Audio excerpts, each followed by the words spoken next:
Hi, welcome. Enjoy the content. Subscribe and turn on notifications. Amanda waited for Daniel to come home, as though she were waiting for the last piece of a puzzle to complete something already decided. When he opened the door, fatigue was evident on his shoulders. His tie was loosened, and his eyes sought peace, the kind only found in the comfort of home. Instead, he found his wife sitting at the table, arms crossed, her face too serious to just be tired. He immediately realized something was wrong. Amanda asked to talk.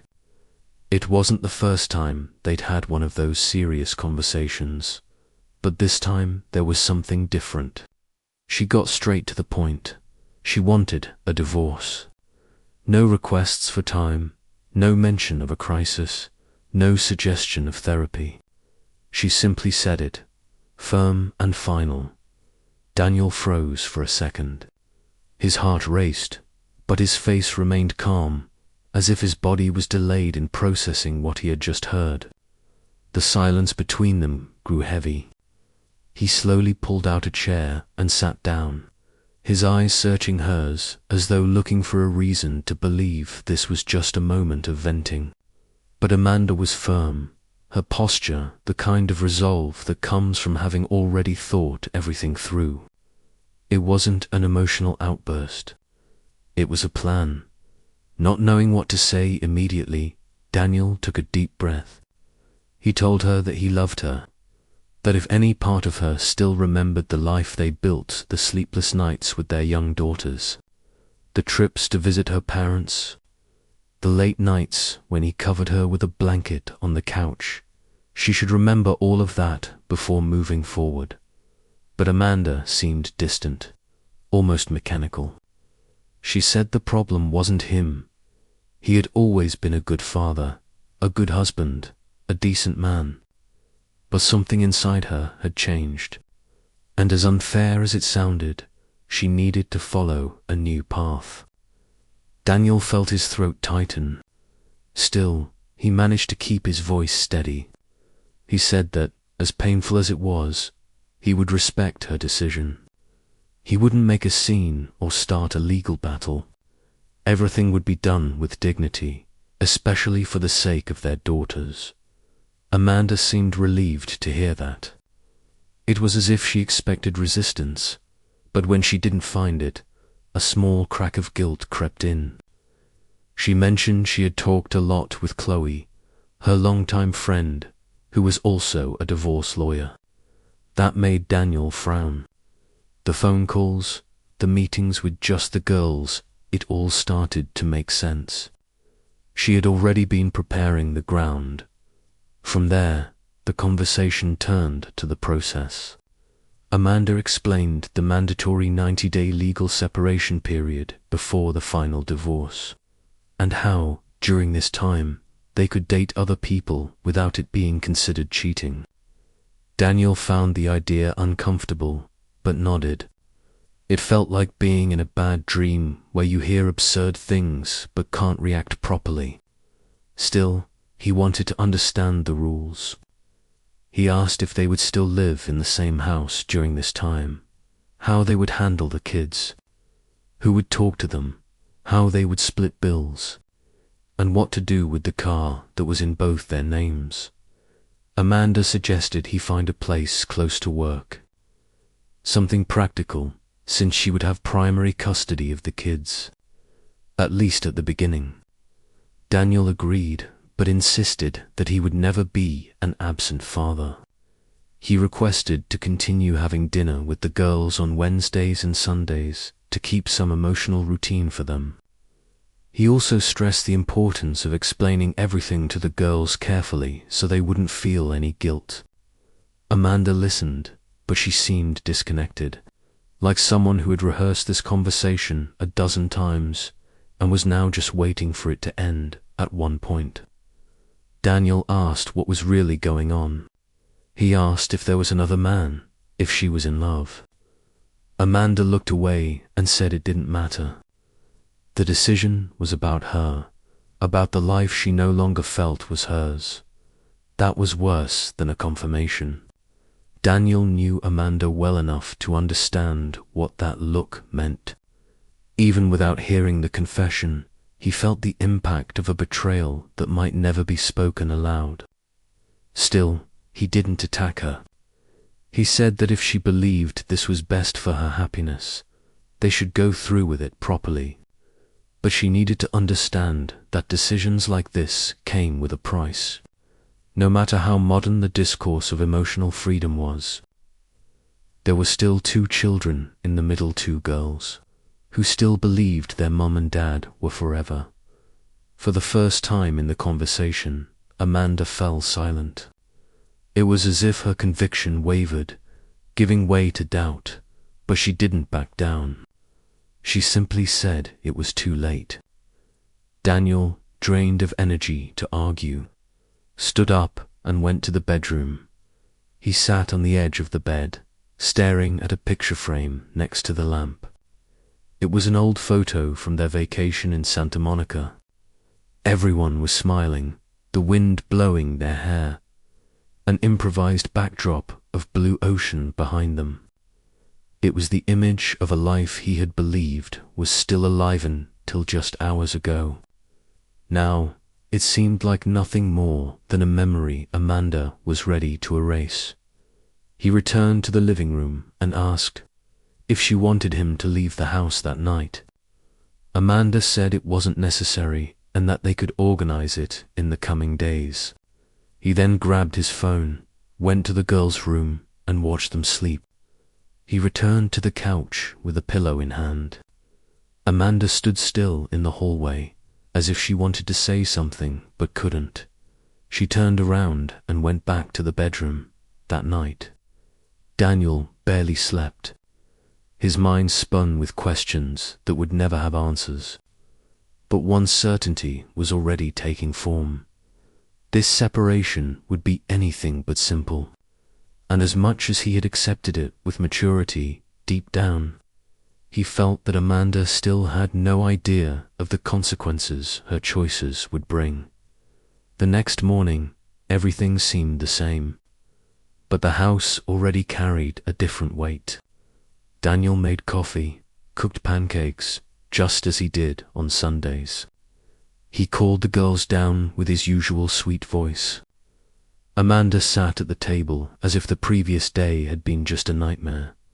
The girls talked about school, a group project, and laughed about an inside joke. Normally, that would have sounded like a cruel normalcy to Daniel. He smiled and responded, but inside, everything was chaos. He looked at Amanda, trying to figure out where she was. Her body was there, but her mind seemed miles away. Each of her responses came automatically, like someone following a script.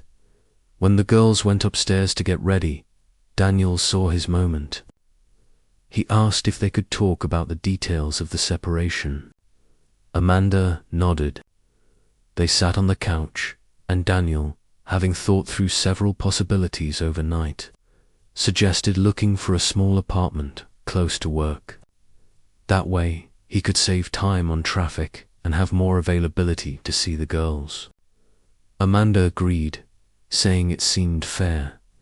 He talked about weekly visits, proposing that Wednesdays and Sundays be sacred days with the daughters. She agreed, but there was no enthusiasm in her words. It was as though everything was part of a plan she had already accepted long before the conversation began. Then, Daniel touched on a delicate point: finances. He feared the divorce would turn into a money battle. But Amanda was practical. She said she didn't want to take anything from him, just what was necessary to maintain the girl's stability. They discussed bills, credit cards, school expenses, health insurance, extracurriculars. Each topic was a reminder that they were dividing the end of a story, not just a life. The conversation flowed almost politely, but Daniel's shirt ached with every new decision they had to make.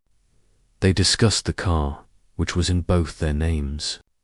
Amanda suggested it stay with her since Hewald be working close to home and could walk or bike. Daniel agreed, though they had to make anew that car carried more than utility. It was the first big purchase they made. Amanda also mentioned the helps would have from Chloe, both legal. He bit his tongue. He had a lot to say about this friend who suddenly appeared as the voice of reason, but he chose to hold back. Any strong reaction would give Amanda the argument that he was impulsive, that Heckle didn't accept the decision, that who was making things difficult. When Amanda got up to put away the dishes, Daniel went to the girls' room. He opened the door carefully. He saw that two of them. He returned to organizing their backpacks, laughing at each other. The younger one put a bow in the older sister's hair and said she wanted to be just like her. He had to leave quickly. The tightness in his chest was too much. He returned to the living room, sat down, and put his hands over his eyes. He didn't cry, but stayed there motionless for a few minutes. When Amanda came back, he composed himself. He said they needed to decide when and how to tell the girls. Amanda suggests waiting a few more days. She said they were still organizing everything. Daniel disagreed. He thought it was wrong to keep it ace. The girls would sense the change in the air, notice absences, comings and goings, and that would only Amanda then suggested the following weekend. Enough time to think about the right words. Later, when their girls went to the movies with their grandmother, Daniel decided to clean out some. Going through his papers, he found an old notebook. It was an improvised diary where he used to jot down thoughts, grocery lists, and events. On impulse, he wrote down names. He started with acquaintances, women whose showed some interest. The school psychologist, the bookstore manager, a colleague from his old office. Without thinking, he wrote Natalie's name. As soon as he finished, he ran his pen over name of his sister-in-law, covering Yuki letter as if trying to erase his own guilt. He closed the notebook, undid it at the bottom of the drawer. It didn't mean anything. It was just a way to show himself that the world had. It was a pathetic gesture, but it helped him breathe. That night, Amanda came back from the soup. She brought ice cream for the girls, as she often did when she wanted to please them. He approached, and Daniel watched her trying to maintain animality that no longer existed. When she went to put the groceries away, he approached and asked if everything was set. Amanda responded with a weak smile. She said yes. Daniel then commented on the division of household chores. He said he would keep paying the bills, but that she should also take on some responsibility. Amanda got irritated. She said he was being insensitive. Thatch worked too, that it wasn't fair for him to act like he was being more generous. The argument was short but Daniel preferred to end it. The argument was short but intense. He said he didn't want to fight. He was just trying to organize things so no one got hurt too badly. The next day, Daniel woke up earlier. He made coffee and went out to look for an apartment. He visited 3 places, talked to real estate agents, and found a simpler studio 5 blocks from work. Nothing's peaceful, but enough to start.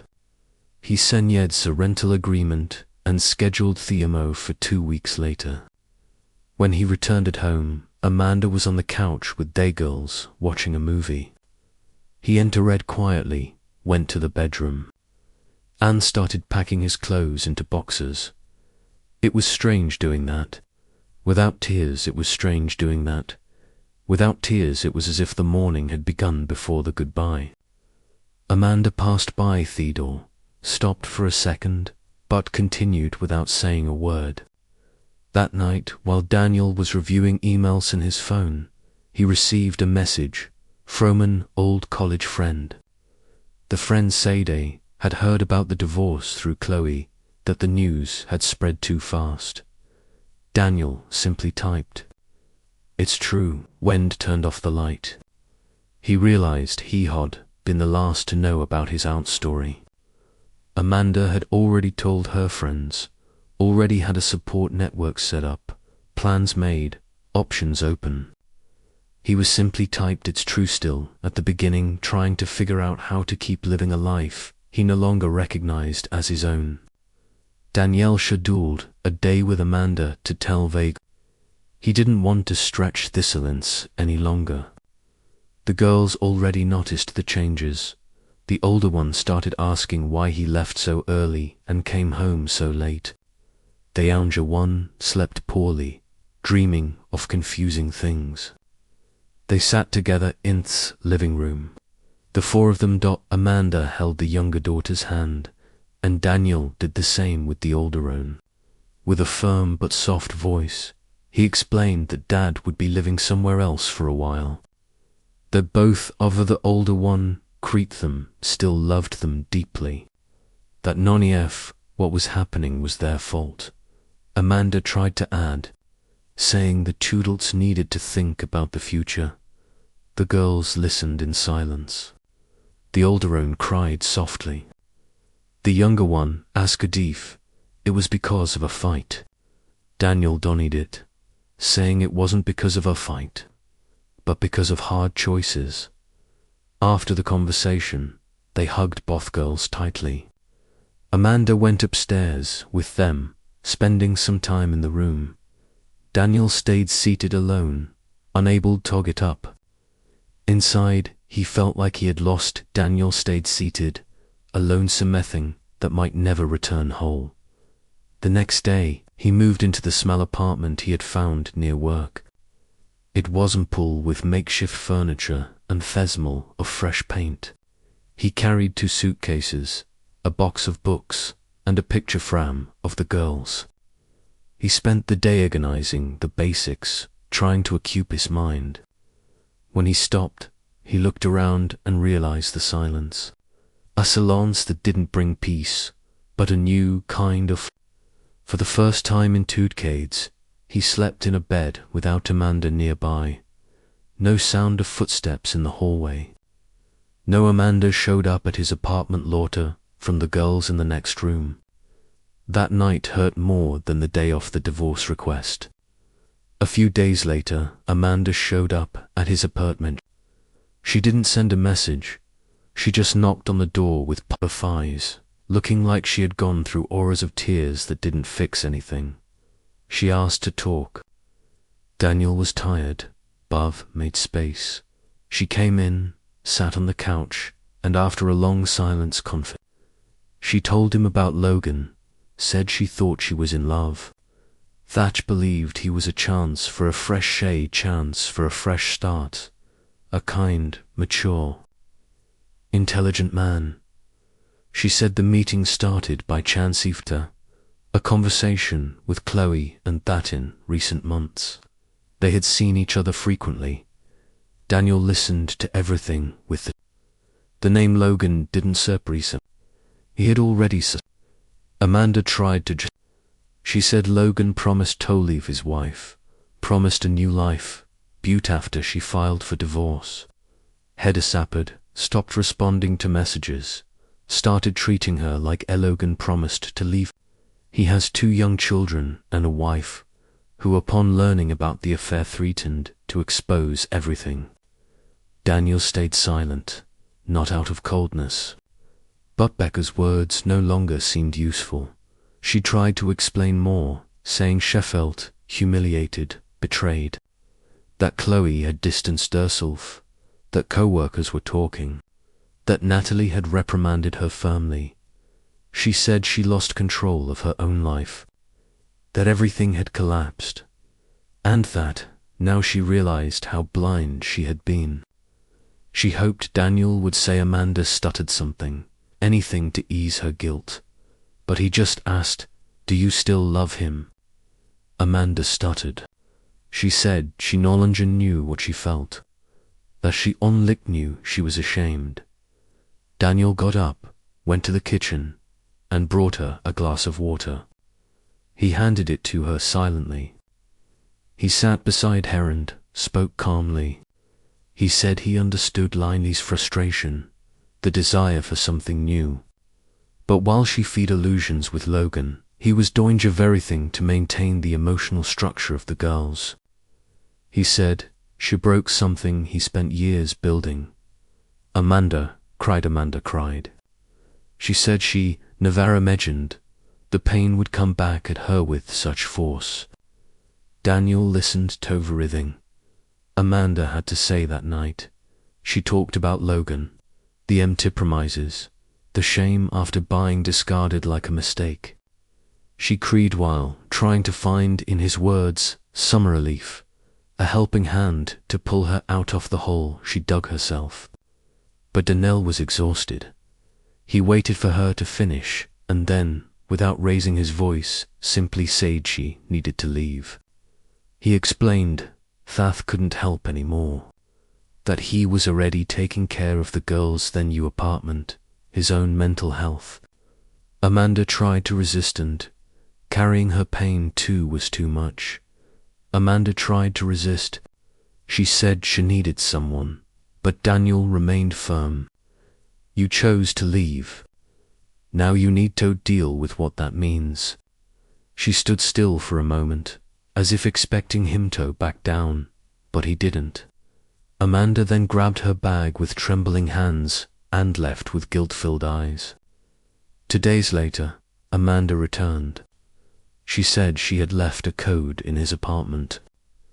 Daniel let her come in quickly to grab it. While looking for the code on one of their shelves, she saw the old notebook. The old notebook where Daniel jotted down random thoughts, loose sentences, tasks.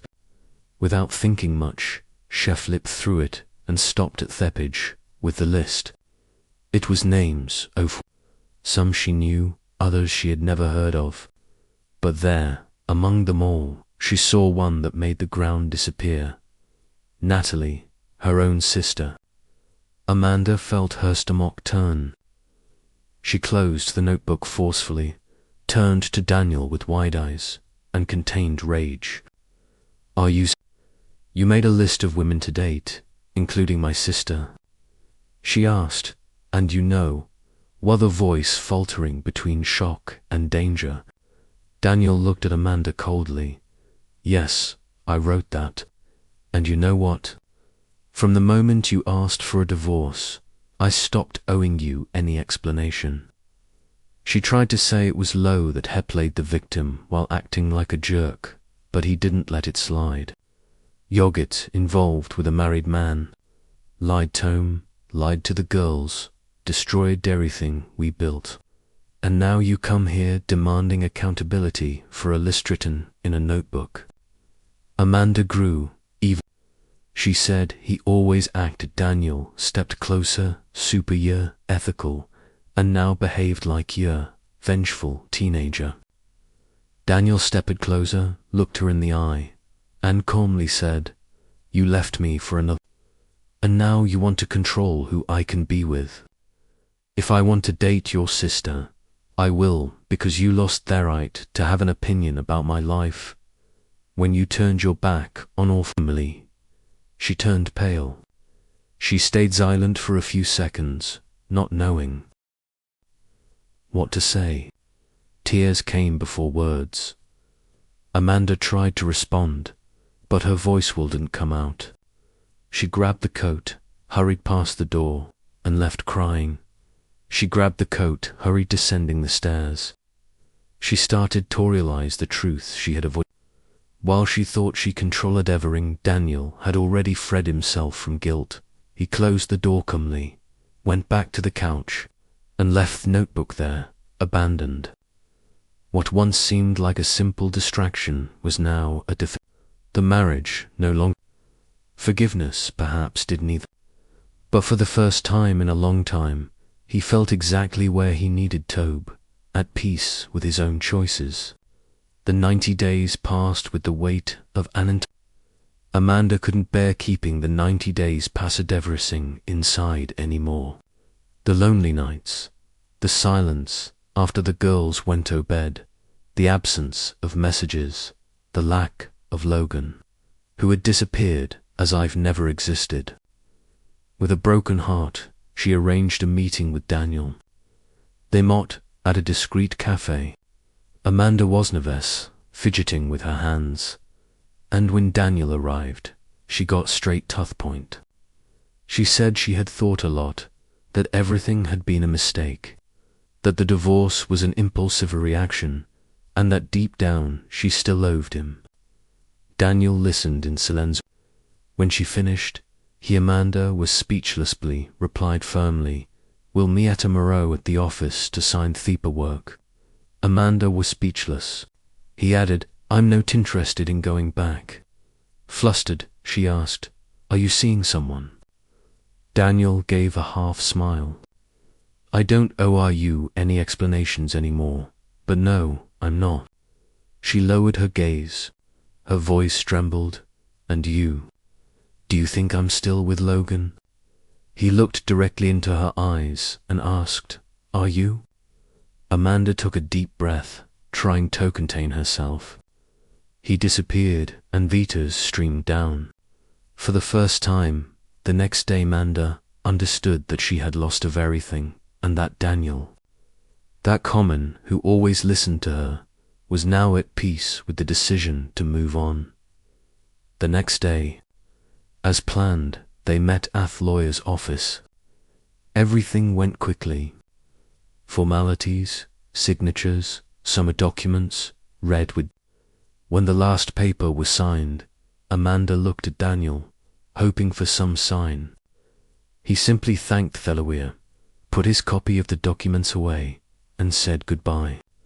Amanda sat there for a while, staring at the sheet that officially declared the end of what was once a family. She wanted to say the following months were quiet something, but decided to keep the pain to herself. She knew no words would change anything anymore. The following months were quiet.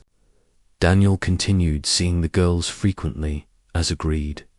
Wednesday nights were pizza and movie nights. Sundays park and ice cream. He made sure to be present, not out of obligation, but out of love. It was with them that he felt whole. It was with his daughters that he rediscovered simple joy, the kind he had forgotten. Until a few months later, Daniel sent a message to Amanda. He said Daniel sent a message to Amanda, wanted to talk to her, asked her to come to his apartment alone. Amanda found it strange, hesitated, but went. Deep down, she thought maybe he was willing to try again, that maybe things could go back to the way they were.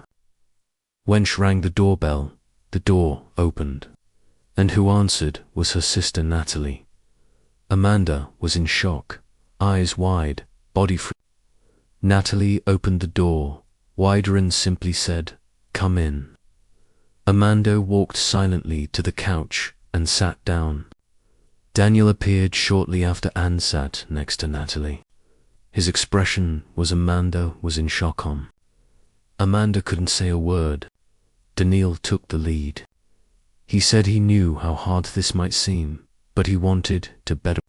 He told her that he and Natalie were together, that it wasn't casual, that they were dating. Amanda didn't respond. Her face turned completely pale. Tears began streaming down with thought blinking.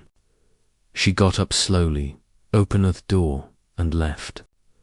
Descending the stairs, she started crying loudly, not because of betrayal, because there she started crying loudly wasn't any, but because of the reality she refused to accept.